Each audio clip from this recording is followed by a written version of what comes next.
just wanted to talk a little bit about self-development, and how I think it can be a trap.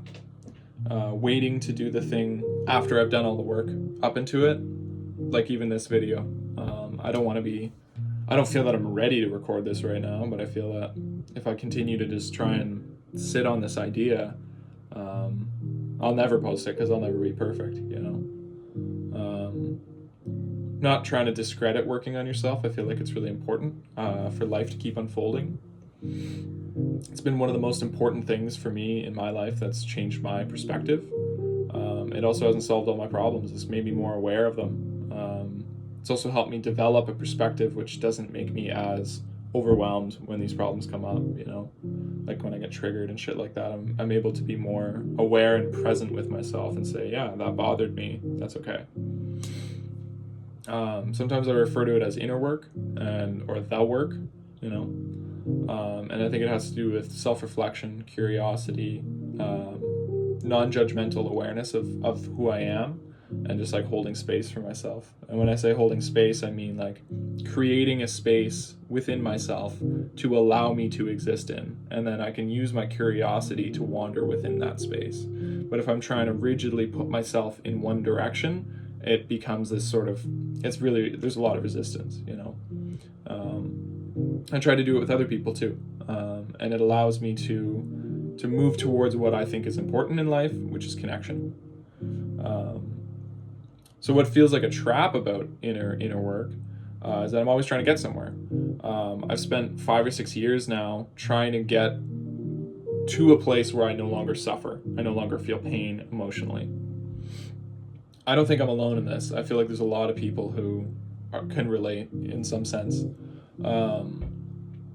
Like this, I feel this desperation for answers, for this little piece of knowledge, which is going to change my whole, perspective, and then I'll no longer suffer after that.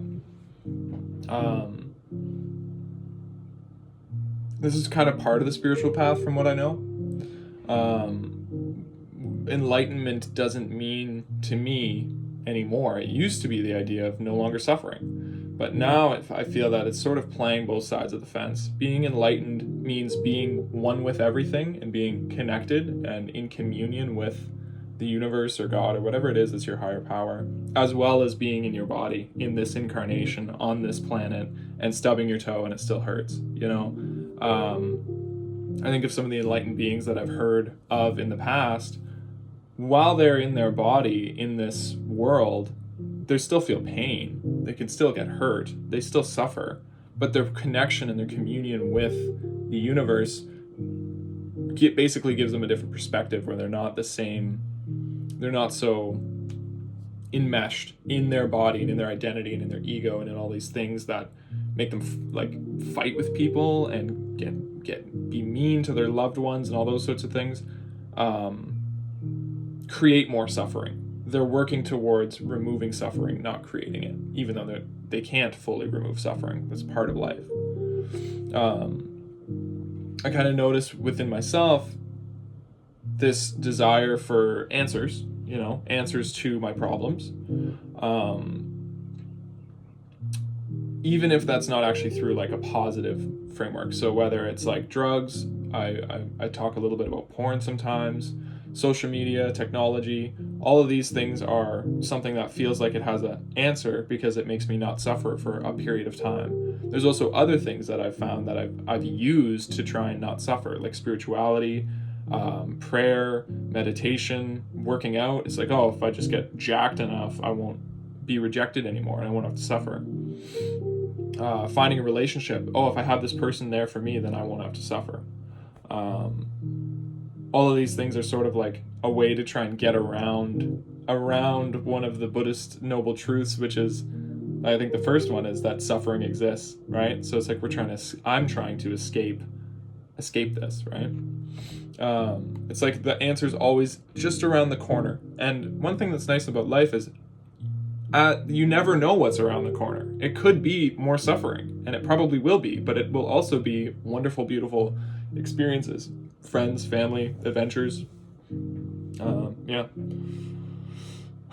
So it's interesting because I'm comparing this pursuit of achievement, whether it's through working out or finding a relationship or money or whatever it is, an addiction, And I think it's interesting because in the sense they're kind of the same thing, where you're trying to solve your problem. One of them is a positive, thing to do. I agree, obviously. And the other one's negative. But they're both using your dopamine centers in your brain to try and basically motivate you to achieve your goal, which is to no longer suffer, to be somewhere or someone in life that doesn't have the same issues, or I think the ideal self doesn't have any issues, is perfectly happy all the time, which I think is also sort of a fallacy. It's like this idea of like, if I just work hard enough, things will work out. But it's a good thing to do. You need to do that. Sometimes you just have to create a better future for yourself. But I think also for me is like, I'm always looking 10 years in the future. Sean 10 years from now won't suffer. I'm going to suffer for the next 10 years so that he doesn't have to. That's sort of not a fair trade to make, because what if when I get there, I'm the same person and I'm still suffering? It's more about the framework for me than actually getting there. So I think I'm trying to change that framework, and I think by making this sort of video and talking about this, I'm sort of solidifying something in myself. So yeah, I mean, I kind of realized that a few years ago. I was laying in bed trying to sleep, my mind was just running, and it's like, eventually I'll get to a place where I think back and I look back on this period and I think, man, I'm really happy I'm not that guy anymore. I'm never going to change. I'm never going to be someone else. So I'm literally working towards being someone else, changing who I am, because I'm not happy or not content with where I'm at, I had a friend that also acknowledged to me one time. She said she feels like failure isn't actually an option for me, but not in the sense of, she said it was like a prideful thing, and I thought that was interesting. I don't feel that I'm very prideful. I actually don't have a lot of self-esteem, really, so that sort of threw me off a little bit. But I think what she was getting at is that, like, no matter what, I don't have the option to fail, and I think that's because I'm so terrified of staying here in this person that the only option is to succeed. And that is fucked up, because at some point I get to this place where my successes don't have any positive influence on me, because they're like the bare minimum, but my failures feel really bad because I can't exceed my goal, and when I don't meet it, it's actually like way below what I'm looking for, so the failures feel horrible and the successes feel like nothing. It's just like, okay, fine, I got an 80 on this test or whatever, okay, I passed, basically, is all it means. It's like I'm willing to do whatever it takes to not suffer anymore, but I'm never actually going to get to that place where I don't actually suffer. So it's sort of like just this circle that I got myself into. Kind of thought of it like something's chasing me and I'm running away. I feel like I'm running from my feared self, and I'm running towards this idea of my ideal self. But I don't think that ideal self is ever actually really going to be real, because I mean, it's ideal. It's just like an idea, at least the idea of not suffering anymore and not being this person, that's not possible. So yeah, I mean, I'm kind of talking about all this for context, right? Acknowledging these things isn't a result of self-development, although doing inner work has helped me have a deeper ability to reflect and understand what's going on within me. But you don't have to chase down your shadow and put it in a headlock. You don't have to, I mean, Jung talks a lot about like bringing the unconscious into the conscious. I think that's more a framework that I can work with, especially that self-development and inner work specifically, I think works for me, is that my unconscious actions and the things that are going on underneath the surface, becoming aware of those and bringing those to the surface is something that can help me create a more full life, which is honestly, I think, a much more accurate and like wholesome goal than trying not to suffer ever again. So I don't want to create like an overly gross generalization, but I feel that we're all sort of running from something, and I don't want to spend my life on the run, you know. So I'm kind of making this video to stop running and to just do the thing that I've been inspired to do. Yeah, like I want to create a sense of awareness and presence with my life, with the people around me, my loved ones, my friends, my family, and just with the world itself, just being in harmony with the world, you know. I heard of like this you know, Chinese farmer parable or whatever, where the guy becomes enlightened. He's a farmer, right? Normally every day he's just like tilling his field, right? He's got an ox behind him that's pulling, and it's just tilling the field, right? And that's what he's doing. And he becomes enlightened one day because he's been working really hard for it. And that day he's sitting on the bull, like, or the ox or whatever, and he's singing, and he's having a really high experience, you know. He's enlightened. He's found the answers. And then the next day he's just tilling the field again, because that's just part of life, you know.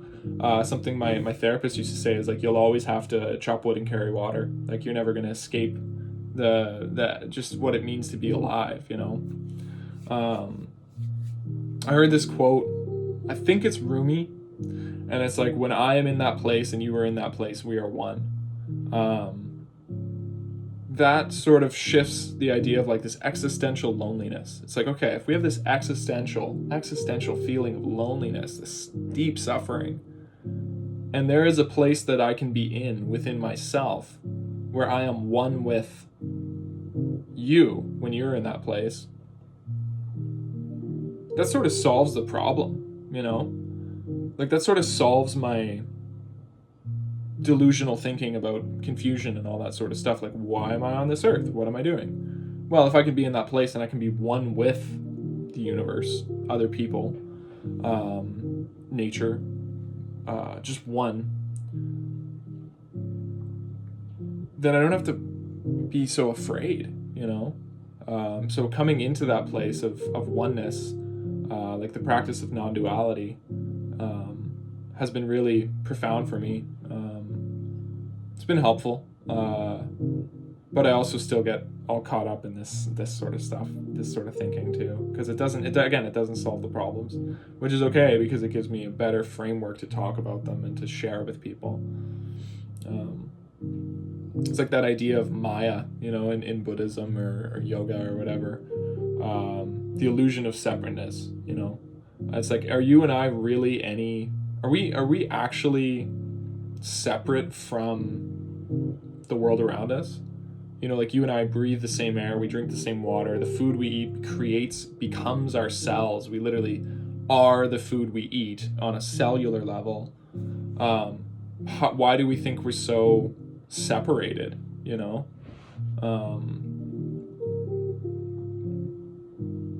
Yeah. I don't think, it's funny because there's two sort of streams of thought here. You know, self-development's a trap.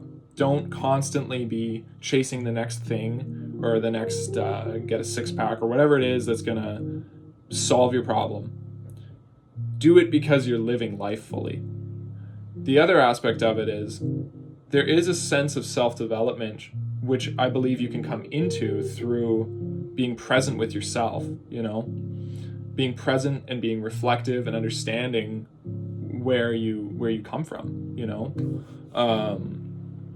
where you come from, your genetics and your family and all this sort of family of origin stuff and like conditioning of your brain, and like working with all that to become closer and closer to being one with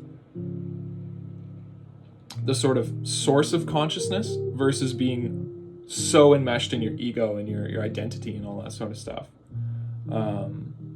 Yeah, like, try and live life fully, but don't make the future life that you're going to be living in 10 years the point of it all, because that's something that I've been doing for a while. So yeah, I'm not sure how this is going to turn out. This is sort of a trial run for me. I appreciate you listening. I feel like I've just kind of been rambling, but I think that's the whole point of all this. So yeah, namaste, cheers. Take it easy. Try and take a deep breath. Feel what that feels like for a bit. You know? Or look at a tree or whatever. All right.